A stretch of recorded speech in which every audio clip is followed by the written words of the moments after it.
अरे हमसे अच्छा तो वो पशु है जो आज खाता है काल की चिंता ही नहीं करता है। आपके घर में गाय है भैंस है, देखे आज तक उन पशु ने कभी चिंता नहीं की कि कल क्या खाएंगे। हम तो ऐसे चालाक है, 4 साल की धान पड़ी है फिर भी और कोठी बंगले क्या क्या भरते जा रहे हैं।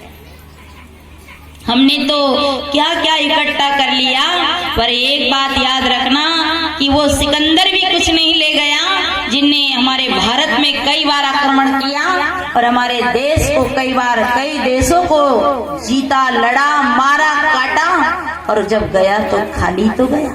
कर इकट्ठे जर सब मुल्कों के माली थे, तो सिकंदर गया तो दुनिया से दोनों हाथ खाली थे। हम सब भी दोनों हाथ से खाली जाएंगे। जब सिकंदर की मरने लगा तो उन्होंने अपने सेवकों से कहा कि मेरे हाथ धरती से बाहर करना। तो उन सेवकों ने पूछा, हुजूर आप देश के सबसे बड़े सम्राट है, राजा है, करोड़ अरबोपति है, खरबपति है, और आपकी आरती के बाहर जब हाथ होंगे तो लोग प्रश्न करेंगे तो हम क्या उत्तर देंगे।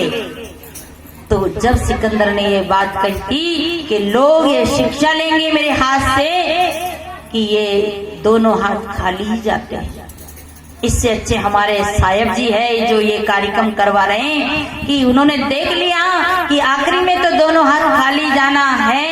अरे 13वीं ने क्या करे, 10 गात्र 12 गात्र वर्षी क्या लपरा है, सब इसने पहले ही खिलाओ, अपनी आंखों के सामने लोग खाएंगे तो आत्म प्रसन्नता मिलेगी, आत्म आनंद मिलेगा।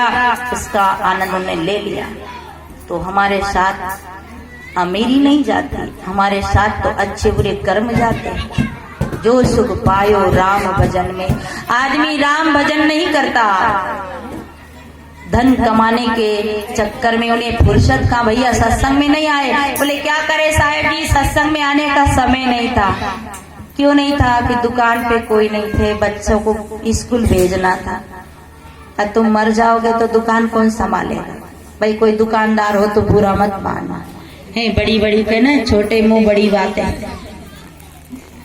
कौन संभालेगा? अरे हम तो छिपकली जैसे अज्ञानता में जी रहे। छिपकली ये देखे, छिपकली कहीं के वे आपके यहाँ छिपकली के वे, हमारे वहाँ बशमरा के वे। छिपकली उल्टी लटकी है, अब वो उल्टी लटकी उन्हें को छोड़ना हाथ, तो छिपकली क्या कहे, नहीं साहब मैं हाथ छोड़ दूं तो छत गिर जाए। छत छिपकली के द्वारा ठहरा कि ऑटोमेटिक ठहरा? विचार करो। अरे छत तो ऑटोमेटिक ठहरा है, उसे कोई छिपकली ने नहीं ठहराया है, वो तो स्वाभाविक ठहरा है। हमारे यहाँ वो आता है लो पीटने वाला, आपके यहाँ क्या कहते हैं उनको?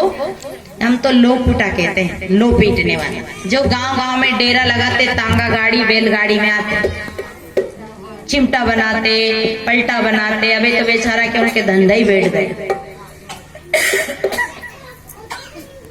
तो वो जो लोग उठा आता है ना उनके, भाई आप लोग पीछे वाले बड़े बड़े लोग बैठे, बुरा मत मानना है ना।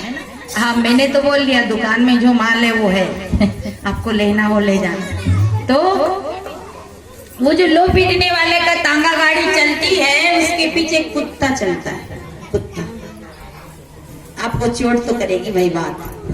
कुत्ता चलता है और वो कुत्ता तांगे के नीचे जाता है, और वो लोग उठा है ना लाठी से उस कुत्ते को पीटता है।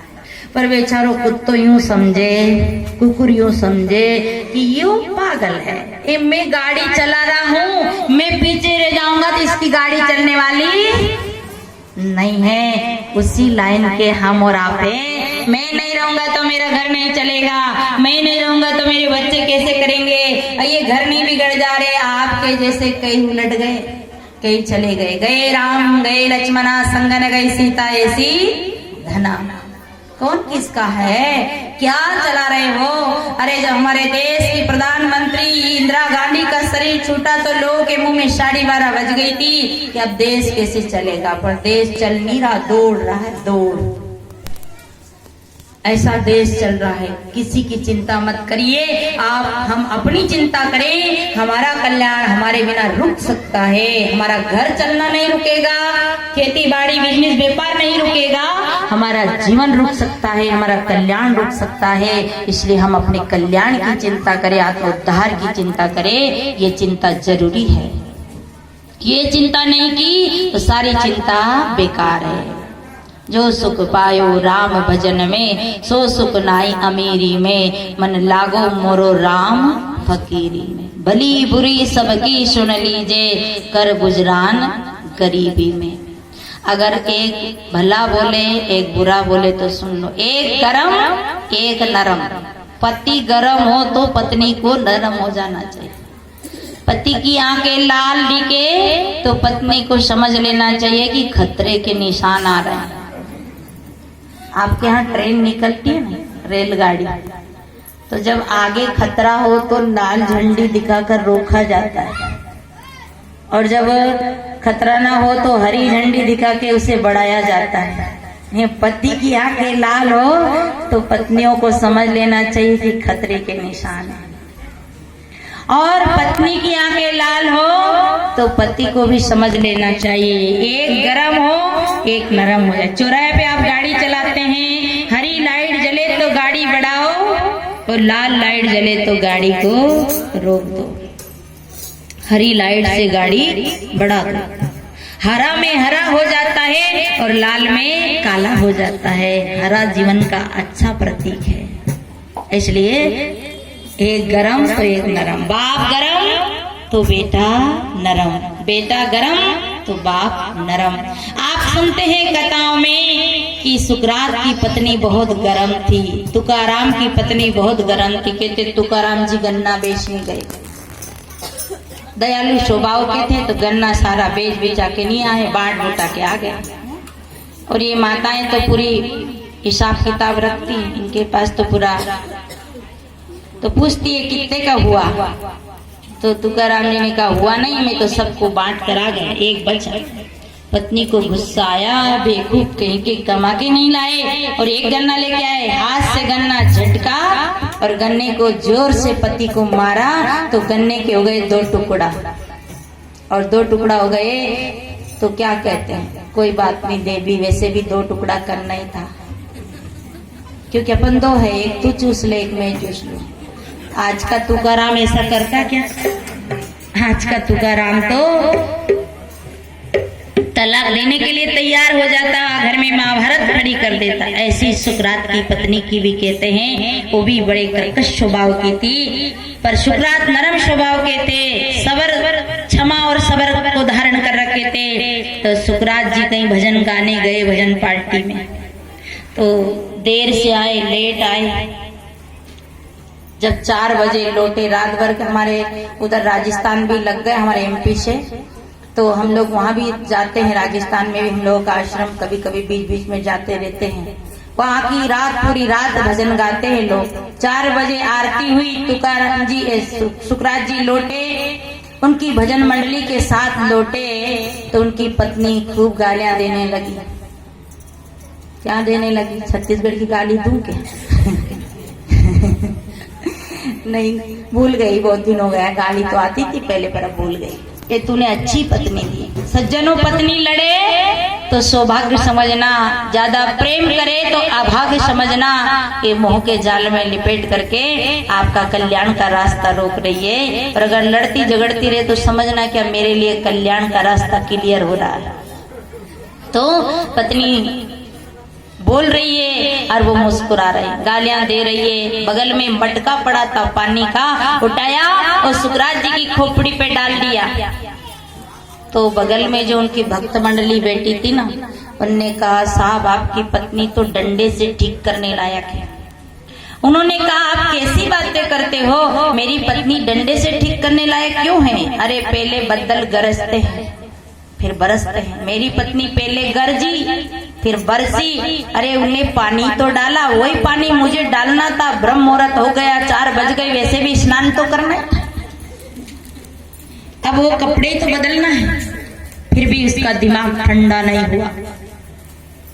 ओले फसल को तोड़कर ठंडे होते हैं, फसल का नुकसान करके आखिर में ठंडा तो होना ही पड़ता है, आज नहीं तो कल। कितनी बड़ी लड़ाई कर लो, जेल थाना में चले जाओ, आखिरी में तो समझौता करना ही पड़ता है। तो जब समझौता करना ही पड़ता है तो आज क्यों, कल क्यों, आज ही करें। तो फिर भी उनका विचार ठंडा नहीं हुआ, मस्तिष्क ठंडा नहीं हुआ, और वो रात की जो भात बनाई थी वो भगोनी पड़ी थी। वो कहे ये तेरा बाप कौन खाएगा ठंडी भात को। सुकरात मुस्कुराते हुए उस भगोनी को उठाया और अपनी पत्नी की खोपड़ी पे रखने लगे हंसते हुए। तो पत्नी बोली क्या करते हो। तो सुकरात बोले देवी ये रात का भात ठंडा हो गया, तेरी भट्टी बहुत गर्म है, थोड़ा सा इसमें रख करके थोड़ा भात को गर्म कर लूं ताकि खाने में सुलभ होगा। तो ऐसे जहाँ पति होगा वहाँ झगड़ा लड़ाई नहीं होगी। जो सुख पायो राम भजन है, भली बुरी सबकी सुन लीजो, कर गुजरान गरीबी में, मन लागो मोरो राम फकीरी।